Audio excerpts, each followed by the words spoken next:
Praise the Lord. Super சுகமளிக்கும் அற்புத செய்தி. ஆண்டவர் இன்றைக்கு நம்மோடு பேச போகிறார்.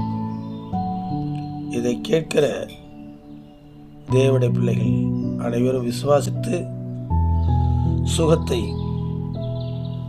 அற்புதத்தை பெற்று நீங்கள் மகிழ்ச்சியாக வாழ ஆண்டவர் நமக்கு உதவி செய்வாராக. ஆதாரமாக எடுக்கிற தேவ வசனம் யோவான் 2ஆம் அதிகாரம் 1ஆம் வசனத்திலிருந்து 11ஆம் வசனம் வரைக்கும் நாம் கேட்போம்.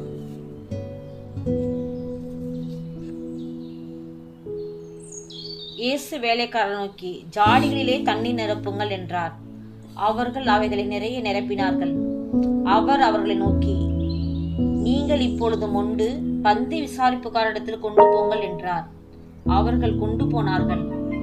அந்த திராட்சரசம் எங்கிருந்து வந்ததென்று தண்ணீர் கொண்ட வேலைக்காரருக்கு தெரிந்ததை அன்றி பந்தி விசாரிப்புக்காரனுக்கு தெரியாததினால் அவன் திராட்சரசமாய் மாறின தண்ணீரை ருசி பார்த்தபோது மணவாளனை அழைத்து, இவ்விதமாக இயேசு அந்த முதலாம் அற்புதத்தை கலிலேயாவிலுள்ள கானா ஊரிலே செய்து தம்முடைய மகிமை வெளிப்படுத்தினார். ஆமென்.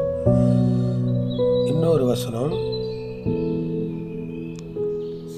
பிரசங்கி 9ஆம் அதிகாரம் 11ஆம் வசனம் வாசிக்க கேட்போம். நான் திரும்பிக் கொண்டு சூரியனுக்கு கீழே கண்டதாவது, ஓடுகிறதற்கு வேகமுள்ளவர்களின் வேகமும் யுத்தத்துக்கு சௌரியவான்களின் சௌரியம் போதாது, பிழைப்புக்கு ஞானம் உள்ளவர்களின் ஞானமும் போதாது, ஐஸ்வர்யம் அடைவதற்கு புத்திமான்களின் புத்தியும் போதாது, தயவு அடைவதற்கு வித்துவான்களின் அறிவும் போதாது, அவர்கள் எல்லாருக்கும் சமயமும் தேவ செயலும் நேரிட வேண்டும். ஆமென். இன்னொரு வசனம் ஆமோஸ் 3ஆம் அதிகாரம் 6ஆம் வசனத்தை வாசிக்க கேட்போம். ஊரில் எக்காலம் ஊதினால் ஜனங்கள் கலங்காதிருப்பார்களோ? கர்த்தருடைய செயல் இல்லாமல் ஊரில் தீங்கு உண்டாகுமோ?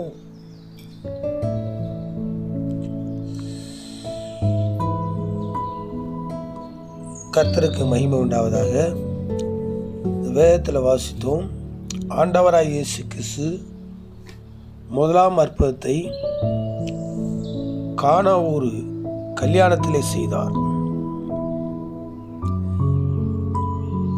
ஆண்டவர் உலகத்திற்கு வந்தது அற்புதம் செய்யும்படியாக, நமக்கு சுகத்தை கொடுக்கும்படியாக,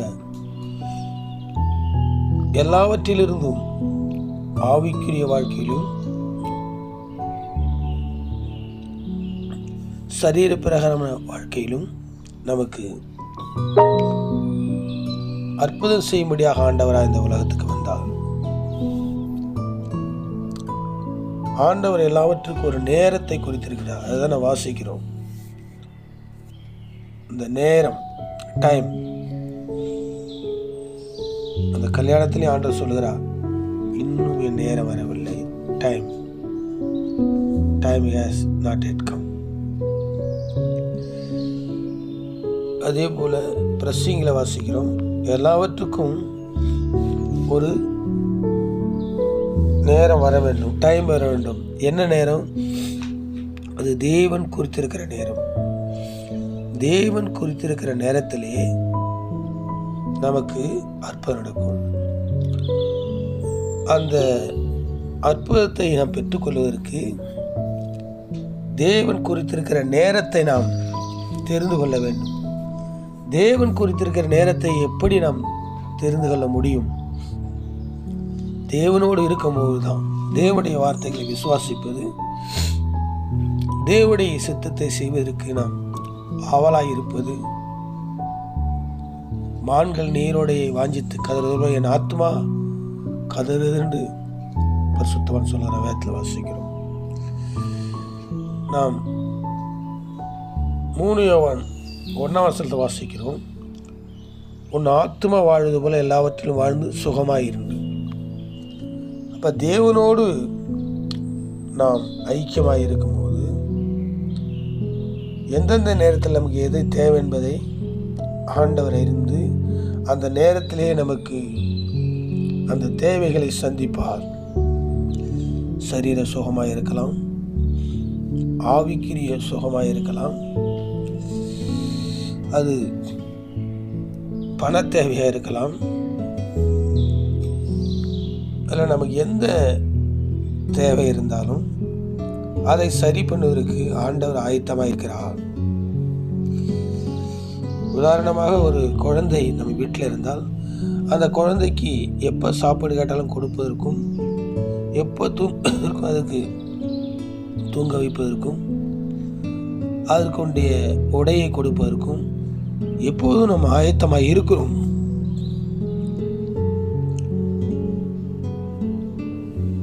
அதுபோலதான் ஆண்டவர் நமக்கு எப்பொழுதுமே எதை கேட்டாலும் கொடுப்பதற்கு அவர் ஆயத்தமாக இருக்கிறார். அவர் சரியான நேரத்தில் ஏற்ற காலத்தில் துணையை உண்டு பண்ணுவார். ஏற்ற காலத்தில் அந்த காரியத்தை செய்வார். அந்த ஏற்ற காலம் என்ன என்பது ஆண்டவருக்கு தான் தெரியும். அந்த காலம் என்ன நாம் புரிந்து கொள்வதற்கு நம்ம ஆண்டவரோடு, அவருடைய வார்த்தையோடு நாம் இணைந்து இருக்க வேண்டும். இந்த நாட்களில் ஆண்டவர் உங்களோடு என்னோடு பேசுகிறார். சூப்பர் சுகத்தை கொடுக்க போகிறார். உங்களுடைய வாழ்க்கையிலே அற்புதத்தை செய்ய போகிறார். நடக்க முடியாத காரியத்தை நடக்க வைக்க போகிறார். தீராத வியாதியை தீர்க்க போகிறார். தீராத கடன் தொல்லை அடைக்க போகிறார். தீராத பிரச்சனையை தீர்க்க போகிறார். பணத்தால், எந்த மனித சக்தியால், எந்த அரசாங்கத்திலையும் செய்ய முடியாத இயற்கைக்கு அப்பாற்பட்ட அற்புதத்தை உடைய வாழ்க்கையை செய்ய போகிறார். வேதத்தில் வாசிக்கிறோம், 12 வருடமாய் பெரும்பாடுள்ள ஒரு பெண் ஆண்டவராய் இயேசு வருகிறார் என்று கேள்விப்பட்டு விசுவாசத்தோடு வஸ்திரத்தை தொட்டபோது உடனே அவருடைய பெரும்பாடு நின்று போயிட்டது. இரத்தப்போக்கு நின்று போய்விட்டது. அவள் உடனே ஆண்டவர் சொல்ல, என்னிடத்தில் வல்லமை புறப்பட்டது. ஒரு பெண் சுகமடைந்தாள்.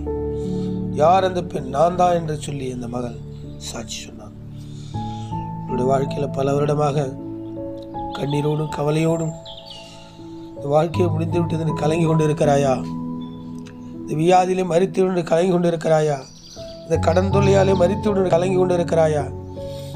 இந்த பிரச்சனையிலேயே நான் அழிந்து விடுவேன், எனக்கு தப்பிக்க வழி இல்லை, நான் சரியாக மாட்டிக்கொண்டேன், தவறாக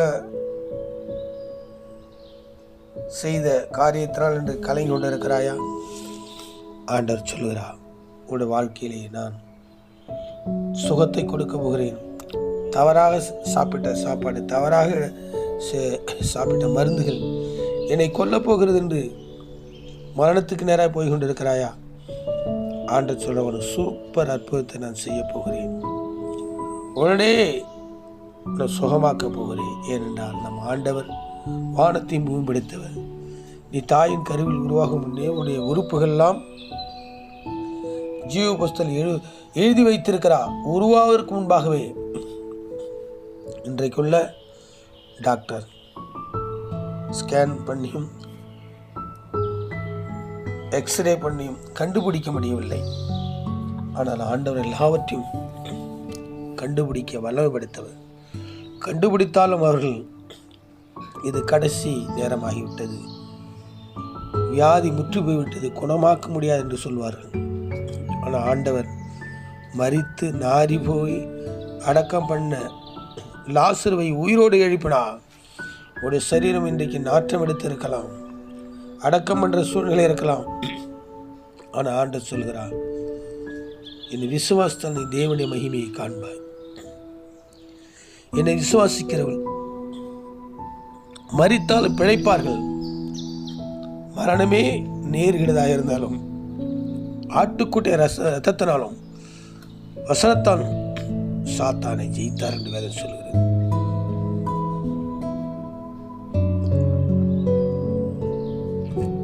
ஒரு மகன் பிசாசு பிடித்து கூட்டு வந்தார்கள்.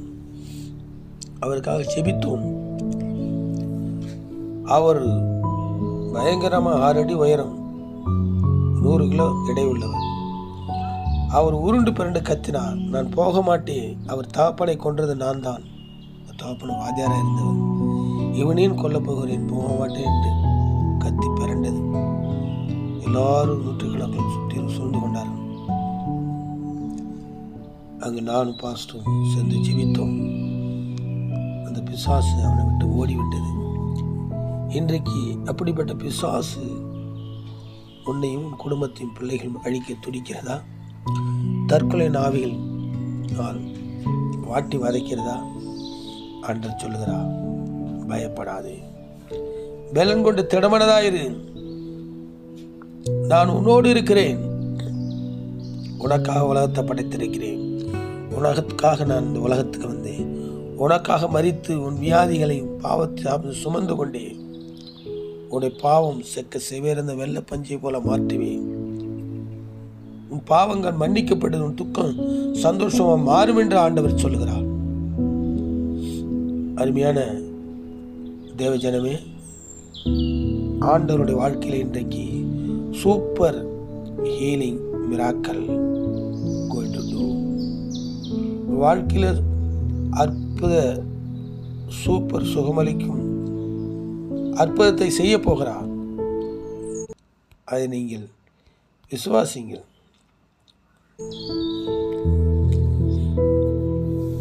நான் உங்களுக்காக ஜெபிக்கிறேன். வேதத்தில் வாசிக்கிறோம், கடன்காரன் என்னை சூழ்ந்து கொண்டான், கடனை கொடுக்கிறேன், உன் பிள்ளையை கொடுக்கிறாய் என்று என்னை நெருக்கிறாய் என்று சொல்லி அந்த தீர்க்கதரிசியுடைய விதவை கதறுகிறாள். அங்கு ஆண்டவர் ஒரு ஆலோசனை கொடுக்கிறார், அதன்படி அவர் செய்கிறார். கடனெல்லாம் தீர்ந்து விட்டது. இன்றைக்கு கடன் உன் கழுத்தை நெருக்கிறதா? பல ஆயிரம் பல கோடி கூட உன் கடமை இருக்கலாம். ஆண்டவர் ஒரு நொடியிலே அதை தீர்க்க வல்லவராய் இருக்கிறார். கலங்காதே. சூப்பர் சுகமளிக்கும் அற்புதத்தினுடைய வாழ்க்கையை செய்கிறார். அதை நீ விசுவாசி. உனக்காக நான் ஜெபிக்கிறேன். அன்புள்ள பரலோக பிதாவே, இந்த நாளிலே சூப்பர் சுகமளிக்கும் அற்புத செய்தி எங்களுக்கு கொடுத்துறீங்க. இதை கேட்ட ஒவ்வொருடைய பிள்ளைகள் வாழ்க்கையிலும் ஒரு சூப்பர் சுகத்தை நீ உண்டாக்கும்படியாக நான் ஜெபிக்கிறோம். அந்த 12 வருட பெரும்பாடல் ஸ்திரீ மேல பாய்ந்த வல்லமை இப்பொழுது ஒவ்வொரு மகள் மேலேயும் மகன் மேலேயும் வல்லமை பாய்வதாக. மரண படுக்கையில் இருக்க மக்களை நீ மாற்றும்படியா ஜெபிக்கிறோம். புதிய உறுப்புகள் உருவாவதாக. டாக்டரால் கைவிடப்பட்ட பிள்ளைகள் நான் கைவிட மாட்டேன்னு சொன்ன கர்த்தர், யாரு கைவிட மாட்டேன்னு சொன்ன கர்த்தர் எங்க இருந்தால் கேட்கவில்லை தொட்டு சுகப்படுத்தும். கடன் தொழிலில் நெருக்கி சாக போல என்று அந்த தீர்க்கதரிசியுடைய மனைவி விதவையை போல கண்ணீர் விடுகிறாயா? இப்பொழுது கடன் தொல்லை மாறுவதாக. சாபம் நீங்க ஐஸ்வரத்தினால் நிரப்பும் ஆண்டவரே. குடும்ப பிரச்சனை, பலவித பிரச்சனை, தப்பிக்க வழி இல்லை. ஐயோ, நான் மாட்டிக்கொண்டேனே. மனிதர்கள் மத்தியிலே, அரசாங்கத்திலே, பிசாசிலே, தற்கொலை நாவிலே பிடித்து நான் தற்கொலைக்கு போகலாம் என்று கலங்கி கொண்டிருக்கிற மக்களை அந்த பிரச்சனையிலிருந்து, அந்த பிசாசு பிடியிலிருந்து, அந்த தற்கொலை நாவிலிருந்து விடுதலை கொடுத்து ஒரு மகிழ்ச்சியாக வாழ நீ உதவி செய்யுமையா. நீ மகிழ்ந்து கலிகூறு, உன் துக்கம் சந்தோஷம் மாறும் என்று ஒரு வாக்கு கொடுத்திருக்க ஆண்டவரே. பிள்ளைகள் ஆயுஷ் நாட்கள் பெருக, ஒலிவு மர கன்றுகளை போல, திராட்சை கொடியை போல, மனைவி வீட்டவர்கள் திராட்சை கொடி போல, வீட்டை சுற்றிலும் கன்றுகளுடைய பிள்ளைகளும் பேர பிள்ளைகளும் மகிழ்ச்சியை வாழ ஒவ்வொருவரையும் ஆயுஷ் ஆசீர்வதியும் ஆண்டவரே. உடைய வல்லமையால் நிரப்பும் ஆண்டவரே. அற்புத சுகமளிக்கும் செய்தியை கேட்கிற ஒவ்வொரு பிள்ளைகளுக்கும் நீ அற்புதம் செய்யும்படியாக நாங்கள் ஜெபிக்கிறோம். ஆசீர்வதித்து அருளும். இயேசுவின் நாமத்தில் பிதாவே, ஆமென்.